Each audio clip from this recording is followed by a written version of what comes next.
The OSI teaches that everything in the universe happens according to the grand plan. But the stranger that arrived in Halcyon was an unplanned variable. From the moment he landed in Emerald Vale, his actions altered the course of history. The events on Tartarus brought about the end of the board's authority. But the board's mistakes would haunt the colony for decades to come. The damage they left behind would require the work of a generation to repair. Dr. Phineas Wells began reviving a handful of the Hope's colonists, engineers, scientists, technicians, and intellectuals. They were among the brightest minds the Earth had ever sent out into the stars. The Hope scientists and engineers woke up in a colony descending headlong into total collapse. With no way to return to Earth, they had no choice but to band together and devote themselves to the cause of saving Halcyon. The people of Halcyon were nothing if not hardy. In the absence of the board's authority, many of the colony's settlements banded together with a single purpose in mind: survival. Life was especially hard in the years to come. Some towns dissolved by attrition and starvation, but most of them found a way to carry on. In the years to come, Halcyon was forced to reckon with its newfound freedom. The board was gone, and for better or worse, the colony was responsible for its own destiny. Between MSI's worker-centric policies and the iconoclast's manpower, Sanjar and Zora were able to rally many of the Terra 2 townships to their cause. MSI's workforce swelled, and the iconoclasts enjoyed a significant surge in their ranks. The board was too distracted by infighting and internal politics to stop MSI from becoming a powerful corporation and a refuge for townships that might have fallen through the cracks. Sublight Salvage adapted to the changes in Halcyon, shifting their business model to suit the times. Their claims of legitimacy were scrutinized, but ultimately unquestioned. Lilia Hagen would continue to protect her family as ruthlessly as ever. After returning to Edgewater, the deserters negotiated workplace reforms with Reed Thompson, including a single day of rest, which came to be known as a weekend.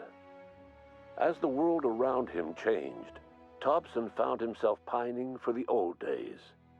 He was known to spend his weekends in the cantina, nursing one of the few remaining bottles of Zero G, and repeating to himself, "It's not the best choice, it's Spacer's choice."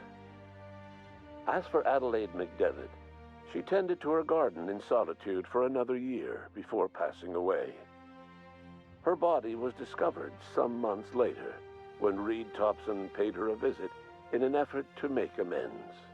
Her remains were buried in a place of honor, underneath the floor of the Edgewater cannery. Reed believed this was what she always wanted. Under the leadership of Junlei Tennyson, the groundbreaker held firm against corporate influence. The ship's mechanical stability gave Junlei the time to educate a promising generation of engineers schooled in her family's traditions. The future of the groundbreaker looks promising. The rediscovery of the Hope and the abandonment of the lifetime employment program forced Byzantium to come to terms with some uncomfortable realities about the state of Halcyon. While Byzantines were reluctant to surrender the luxuries they'd grown accustomed to, the board's diminished authority gave them little choice in the matter. Nearly everyone had to learn to make do with less. Some even had to get jobs. It was a dark time indeed. Life in Halcyon was sobering for Felix Millstone. The grand revolution he dreamed of never came. There was no great awakening for the colony, no celebrations in the streets. There was only the hard, desperate work of trying to repair a broken colony. Felix never had a head for numbers, but if there was labor to be done, he was there to help. Eventually, Felix realized that the work of a revolution was done with two hands.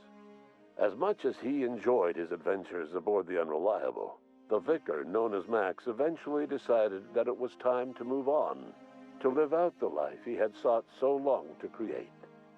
He knew there were many in the colony who carried burdens much worse than the ones he had struggled with, and he devoted himself to easing their suffering wherever he could.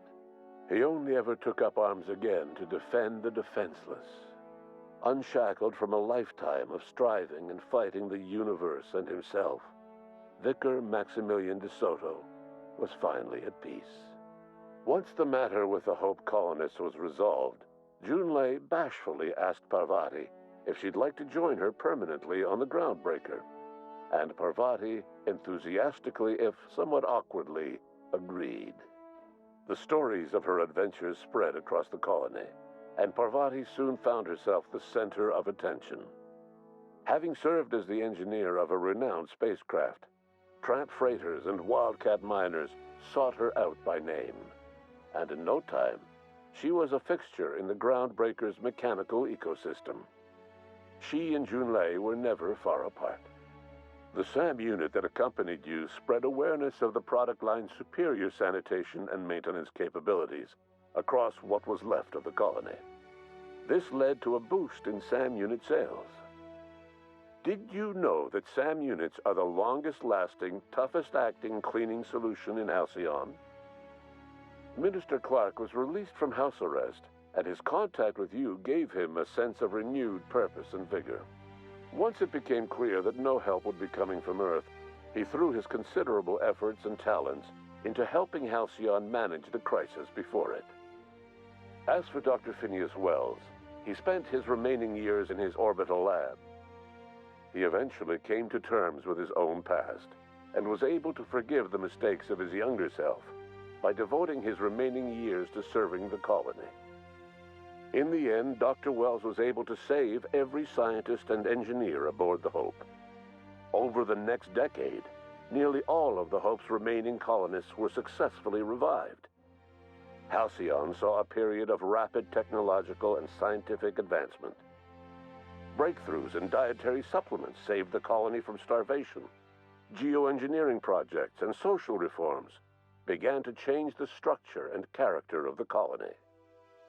Dr. Wells laid the groundwork for the project to save the colony, but he would never live to see the fruits of his labor.